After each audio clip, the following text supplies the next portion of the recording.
Hi everyone. Today, I'm a little bit sad, a lot sad. I got a text last night from one of my cousins saying that my grandmother is dying. I'm not even sure if she's passed or not at this point. No one has told me. But there's a lot on my mind about this situation, mainly because this is my paternal grandmother that I am very close to, that is passing or that has passed, and so it brings up a lot about my narcissistic father and my narcissistic aunt, his sister. And it's just like right now, I can imagine if my grandma has passed, what kind of a sideshow is going on. Again, I don't live in the same state as my family, and my aunt, she doesn't live in that state either, permanently, but I would assume she's probably either on her way, or is already there. So, just to give you a little background, my father is the youngest child of seven, and my aunt, his full sister, his only full sister, is just she's second to youngest. So, they're pretty close in age. But anyway, my father has always resented and just hasn't liked my aunt. I mean, obviously he's a narcissistic person, so he probably doesn't really truly like anyone because he can't like himself. So, but that's one person he's always been very jealous of and very just nasty in the way he talks about her and how he's like talked about her in the past, even when I was growing up, going to such lengths as to say that she abused her adoptive children, which she probably did, knowing that she's a narcissist and knowing that he's also a narcissist and he abused me as a child. So, you know, there's that. And just the fact that, excuse me, you know, the times I did see her, because she was always living out of state and she would come back to visit the family, usually once a year or whenever she could, I guess. Every time I would see her, she was just incredibly selfish and, just overtly just selfish. Like, I remember specifically one time, something just, it really didn't make a difference really in the scheme of things, but this is just an example. We were all at a grocery store. It was late in the evening, and I guess the bakery was kind of closing down for the day, and so they had like half price donuts, and so we all got a donut, and she kind of like scarfed hers down or something like that, and then she was like, "Oh, can I have a bite of yours?" And I was a little kid, and I was like, "Yeah, it's my aunt. Of course I'm gonna give her, a bite." And she basically just like shark bit two chunks out of it and like left me this little bitty dinky piece. But anyway, like everyone was like, "Oh my goodness, she's so, selfish and this and that." And I think that's the main thing that's kind of been kind of centered around these two siblings, is that they're incredibly selfish. Everyone that meets them has no problem saying that about them. So it's well known in friend circles and family friends and their close personal friends that they're selfish people. So is it that, much of a distance to stretch that they are also narcissistic people? You know, food for thought. But anyway, going back to what's going on right now, which I know very little of, but I can only imagine. My grandmother, who is dying or who has died, she was very close to my aunt. And my aunt would call her every single day, multiple times a day. And this is something that my grandmother shared with me, how annoyed she was at this fact. And, she just kind of felt that she was kind of playing mother hen over her own mother. And I really think it's really to show other people, like, see, I called mom, see, I call her every day. And it's kind of like, look what a great daughter I am. I call my mother every day.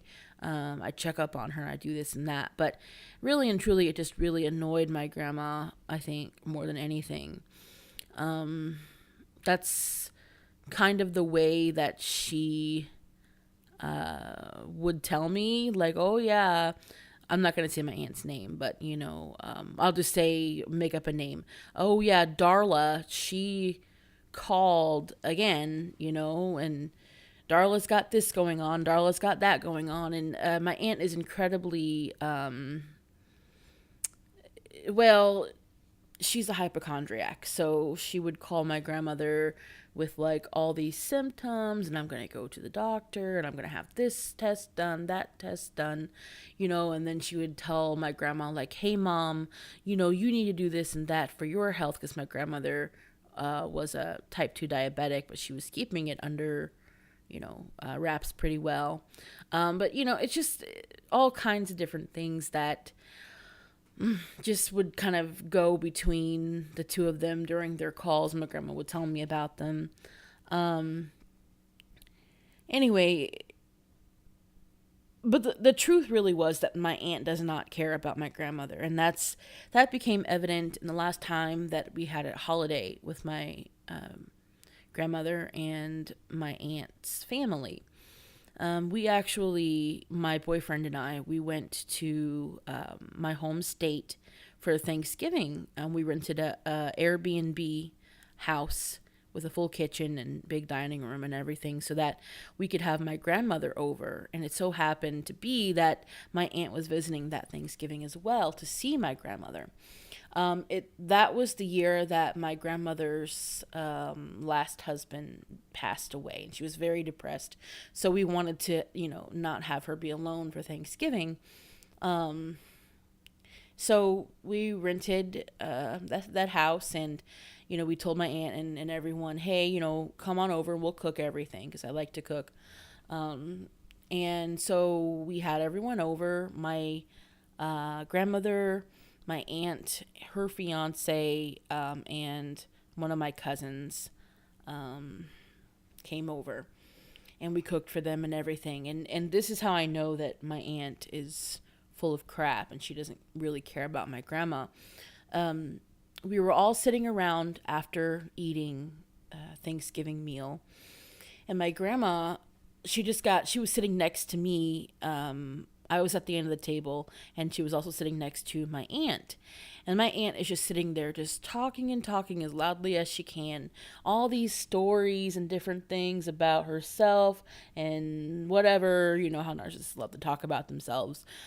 Just going on and on and on and on and whatever. And my grandma's sitting there, and she looks very uncomfortable. Like, suddenly, she's very uncomfortable. And she just kind of tenses up and just is just very like, but she doesn't say anything. So I notice and I say, Grandma, are you okay? What's going on? She said, oh, I need to use the restroom. Well, come to find out, my grandma, she's in her late 80s. Sometimes older people have problems with their bladder and things like that. So that was what was going on. She couldn't hold it. So basically we had to help her get to the bathroom and change her pants, and luckily they had a washer and dryer there, so that was really no big deal. But I know my grandma was very embarrassed about it. But just the fact that this was going on right next to my aunt, and my aunt supposedly being this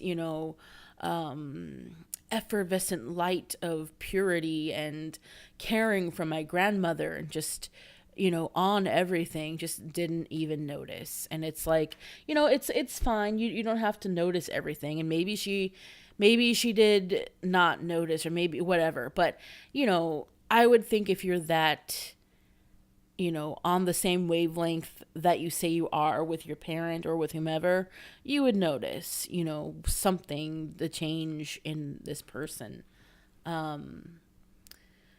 So, anyway,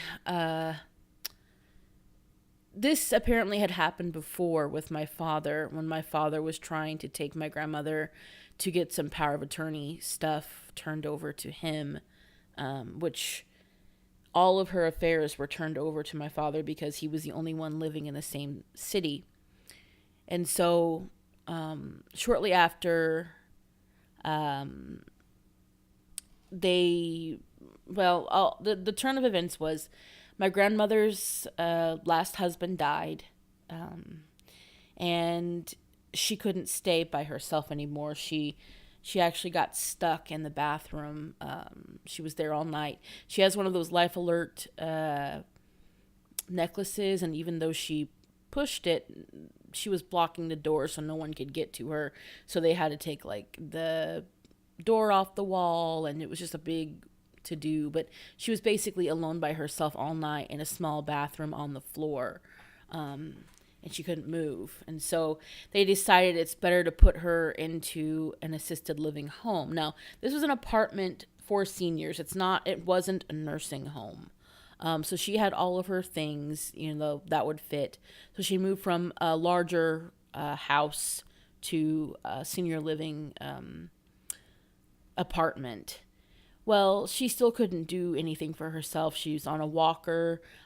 She couldn't really bathe very well by herself. And so instead of getting her a nurse, because it cost more, my father just was basically like, well, whatever, we'll see what she'll do and what she can't do. Around that time, my boyfriend and I went to go visit her because I knew that she would be lonely and having a hard time kind of adjusting to the new living facility and situation. And so when we went there, things just weren't right. She hadn't had a shower in like a week. And supposedly my parents had just checked on her that morning. She had not had her laundry done. And again, having that kind of a problem as an older person, the laundry facility was actually upstairs from her, so she couldn't really get there easily, so someone needed to do her laundry. And she had rotting food in her fridge. I mean, this was definitely senior abuse going on, but everyone just wanted to turn a blind eye. And remember, this was still when my aunt was calling my grandmother every day, so supposedly, everything was okay and everything was fine, but come to find out, of course, no, that's not what was going on. And so it tore me up at the time, to see her like that and to see her in such a way where, she was suffering. And it really just made me mad more than anything that this was going on. Anyway, eventually, after all that happened, they got her a live-in nurse. I think that maybe got too expensive, and then they put her into a nursing home. And that's where she's been ever since. And, that's where she's dying and probably has passed by now. And so that's where we're at currently on the timeline.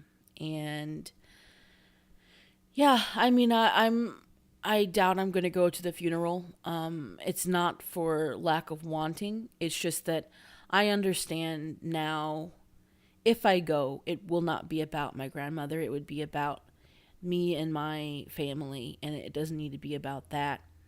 I can remember her in my own way and have my own, way of remembering her and day of remembering her instead of going through the circus that will be the funeral and, who's going to wail the loudest and who's going to be the saddest person.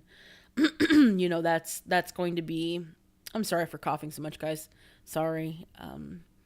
But anyway, that's going to be the order of the day, I'm assuming, you know. So it's just one of those things where, um, when it comes down to it, it just wasn't meant for me to be there. And last time I saw her, I think we kind of said our goodbyes. I kind of think we knew that that was the last time we'd be seeing each other. And, you know, so I've been preparing for a while, that this may happen. And, you know, as someone gets older and as you age as well, you know, you realize that you were privileged enough to have that time with them and such a long time with them.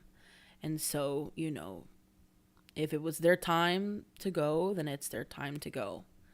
But nothing that I can do, to go there and be at a funeral is going to change that fact. You know, so my family can talk all about me for not being there. You know, they knew how close that we were, my grandmother and I. You know, so that's not going to change anything. And, you know, it's not going to change the fact that we were inseparable when I was a child and how much I loved her. You know, she was free babysitting for me, for my parents, whenever I was, from the time I was born until the time I was in school and after. So we were very close. We were always together when my parents were working. And so, you know, she taught me everything I knew. She gave me unconditional love when my parents wouldn't or couldn't. So, you know, honestly, she's the person I was closest to, and she knows me the best. And so I know that even though I won't be at her funeral, she knew that, and she knows, you know, how much she meant. So I guess, maybe this time, you know, I'm going to go ahead and end the video, but do you guys have anything similar? Like, you know, once someone around you passes away that maybe they're a narc, what are your plans? Are you going to go to their funeral? You know, what do you think about all of this as far as, you know, family and flying monkeys and things like that kind of trying to shame you into doing things you don't want to do as far as when someone passes? I really feel like it doesn't matter to me. I'm going to do what I'm going to do, but I'm pretty headstrong. I know some people, they may feel shamed into doing certain things, and that's okay. But for me personally, I just know that it's not worth it, and I'm not going to be privy to just the damn circus I know this is going to be, and thank goodness I don't have to be part of that. So, sorry, this is a little bit gloomy this time, which I guess this subject is going to probably be pretty gloomy no matter what, but particularly today. Thank you so much for listening. I'll see you in the next video.